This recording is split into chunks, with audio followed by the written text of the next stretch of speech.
Hello students, कैसे हैं आप सब। आई होप आप सब अच्छे होंगे।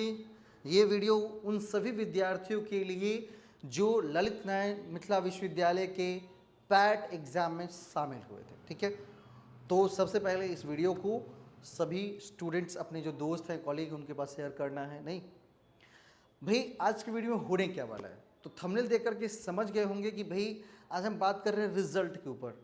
नहीं, क्योंकि हमेशा एक ही चीज़ नहीं, कोई भी जो कॉल आ रहा है, कोई भी जो क्वेरी आ रही है, एक ही बात पूछा जा रहा है हमसे, सर रिजल्ट कब आएगा।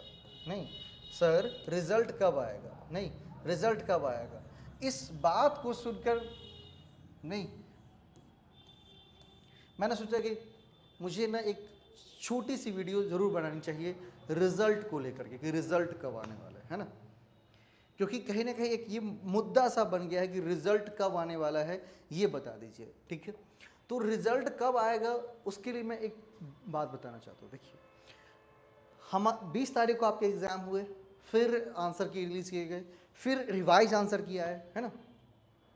रिवाइज आंसर की जब आ गए, उसके बाद बहुत सारे बच्चे ये एकदम लगे पड़े थे कि हाँ रिवाइज आंसर किया आ गया है, हमारा इतना क्वेश्चन सही है, किसी का मतलब 45 से कम है, किसी का 50 से ज़्यादा है। अब उसमें दो तरह की बातें जो बिल्कुल दिमाग में अभी स्टूडेंट्स के बीच में चल रही। एक, क्या हम क्वालिफाइड हैं, और क्वालिफाइड है तो मेरा रिजल्ट कब आएगा। ठीक है, जिनके स्कोर थोड़े कम हो रहे हैं वो भी इस मतलब बात में, मतलब इस जो प्रतीक्षा में है कि भाई रिजल्ट कब आएगा। मतलब कहीं ना कहीं जितने भी सारे स्टूडेंट हैं, ठीक है, उन सभी का जो एक ही मुद्दा भी है वो सर रिजल्ट कब आएगा।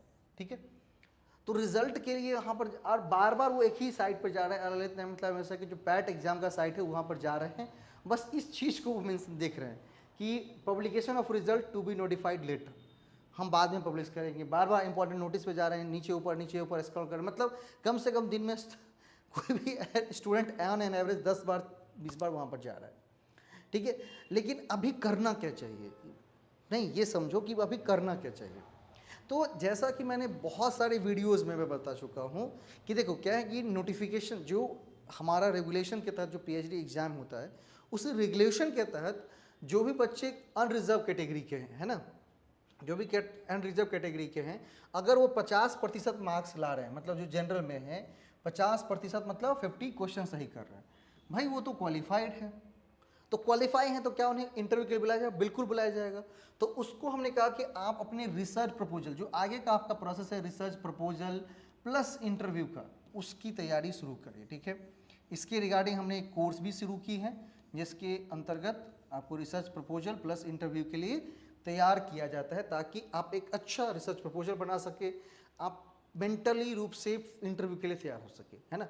उस कोर्स को जानने के लिए मैं एक नंबर दे रहा हूँ, अपना व्हाट्सअप नंबर है ये, इस पर आप कांटेक्ट कर सकते हैं, आपको ये जानकारी मिल जाएंगी। ठीक है, चलिए दूसरा, कोई बच्चा, ठीक है, अगर कोई स्टूडेंट रिजर्व कैटेगरी, मतलब रिजर्व कैटेगरी का है, तो उसको क्या चाहिए, तो उसको चाहिए भैया 45%। क्या चाहिए उसको, 45%, मतलब 45 क्वेश्चन सही होने चाहिए दोनों विषयों को मिलाकर। जरूरी नहीं कि दोनों विषयों में 45 होने चाहिए, दोनों विषयों को मिलाकर, मतलब जो हमारा 50-50 क्वेश्चन था, 100 क्वेश्चन था, उन 100 में से 45 क्वेश्चन, 100 में से 50 क्वेश्चन, तो जिसके ये फुलफिल हो रहे हैं, तो मैं एक ही बात कहूँगा कि आप बार बार रिजल्ट को ना देख करके रिसर्च प्रपोजल प्लस इंटरव्यू के लिए जाए।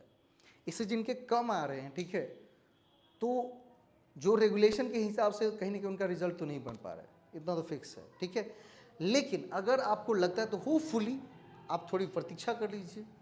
वैसे मैं कहूँगा कि प्रतीक्षा कोई बिल्कुल बड़ा चीज़ नहीं है, मतलब वैसे रिजल्ट, मतलब जो भी मतलब इसके पार है उन्हीं का रिजल्ट आने वाला है, इसके बराबर उन्हीं का, उसके पीछे का नहीं होने वाला है। लेकिन तभी आपको प्रतीक्षा करनी तो कर लीजिए। तो एक तभी मुद्दा बन जाता है सर रिजल्ट कब आएगा।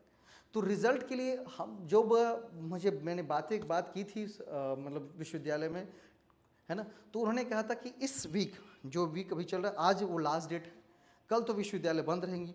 तो लेकिन विश्वविद्यालय के बंद होने से रिजल्ट का कोई प्रभाव नहीं पड़ता, हो सकता है कल भी रिजल्ट आ सकती हैं। ठीक है, हो सकता है, क्योंकि उन्होंने कहा था कि जैसे ही आंसर की रिलीज होता है तो लगभग 5-6-7 दिन के अंदर रिजल्ट आ जाएगा।